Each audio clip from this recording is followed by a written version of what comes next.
আসসালামু আলাইকুম। আমি রেহানা ওয়েলকাম জানাই আর আমার চ্যানেলও আরেকটা ব্লগ দেখার লাগি। তো বালা আসেননি? আমি আলহামদুলিল্লাহ বালা আছি। আজকে রান্না বড় হইল কি হাঁসের মাংস দিয়া একটু আলু দিয়া ঝুল করমো। তো অবশ্যই আপনারা লগে শেয়ার করার চেষ্টা করবো, তো যতক্ষণ পর্যন্ত সম্ভব হয়।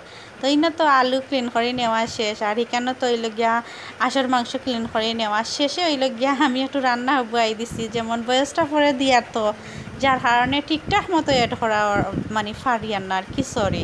তো এখানে রসুন ব্রাউন কালার করিয়া নিছি তেলের মাঝে আর কি দিয়া, এখন পেঁয়াজও দিলাইছি, পেঁয়াজটাও একটু বাজিয়া নেওয়ার পর লবণ দিলাইছি পর্যাপ্ত পরিমাণ। তো এক এক করিয়া সব মশলাও দিলাইমু আর কি, আর আপনার লগে আর কি শেয়ার করমু। তো আপনারা দেখবা, দেখার শুরুতে ছোট্ট লাইক দিলাইবা।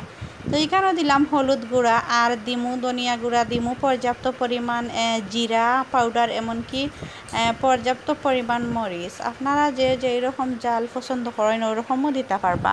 তো সব কিছু দেওয়া শেষে আমি একটু নাড়াইয়া ছাড়াইয়া নিমু আর কি। আর আরেকটা কথা না হইলেই না, প্রতিদিনের মতো যারা যারা আমার চ্যানেলও আজকে নতুন ভিজিট করছেন অবশ্যই চ্যানেলটা সাবস্ক্রাইব করবা। আর যারা যারা সাবস্ক্রাইব করে লাইছেন সবরে অসংখ্য ধন্যবাদ আর অবিরাম ভালোবাসা। প্লিজ পাশে থাকা বেল বাটনটিও একটু অন করে রাখি দিবা, অল নোটিফিকেশন করিয়া, এতে করিয়া প্রত্যেকটা ভিডিও নোটিফিকেশন আপনার কাছে পৌঁছে যাইব। আপনারা আমার নিত্য নতুন কোনো ভিডিও আপলোড দিলে আপনারা দেখতে পারবা, আপনার কাছে পৌঁছে যাইব। এখানে হইল কি মশলাটা একটু কাঁচা ভাব দূর করার লাগে আর কি, একটু পানি দিয়ে আবারও বাজিয়ে নেওয়ার। আর প্লিজ আর একটা কথা হইল গিয়া, আপনারা স্কিপ না করে ভিডিও দেখবা, এমনকি ফ্রেন্ড বন্ধুগুলোর লগে প্লিজ শেয়ার দিবা। আপনার একটু উপকারে আমি অনেকটাই হ্যাপি, অনেকটাই খুশি। এমনকি ধন্যবাদ দিয়ে আপনারা কেউরে ছোটো করতাম চাই না, আমার যা ভালোবাসা দিরা আমি অনেকটাই খুশি আর কি। আমি শুক্রিয়া, হাজার হাজার শুক্রিয়া আদায় করি আর কি আল্লাহর দরবারও। তো আপনার ভালোবাসা এইরকম পাওয়ার যোগ্য হয়তো আমি নাই, ঠিক আছে। তো রান্না বাড়ার মাঝে এই কথা হওয়ার কারণ হইলো আমি খুব বেশি হ্যাপি আর কি। আমার ভিডিও অনেক ধৈর্য সহকারে অনেকে দেখেন আর কি, ও কারণে। তো আমি হাঁসের মাংস এমনকি আলু দুইটাও এড করে লাইছি মশলার মাঝে। এখন একটু কম কম আর কি আগুন দিয়া তো আমি বাজিয়া নিমু বেশ কিছু সময় মশলার মাঝে।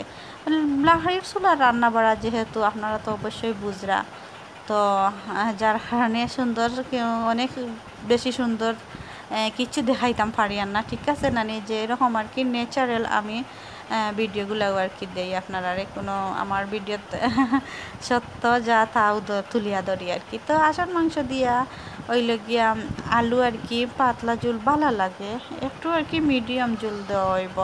তো এখানে তো বেশ কিছু সময় বাজা শেষে আমি আরও কিছু ঝোল দিয়ে আর কি, এখন আলু এমনকি হাঁসের মাংস পারফেক্ট সিদ্ধ এখনও হইছে না, যার কারণে আর কি ঝোল দিছি। পারফেক্ট সিদ্ধ হওয়ার পরে হইল গিয়ে আমি ঝোল দিলাম ফাইনালি।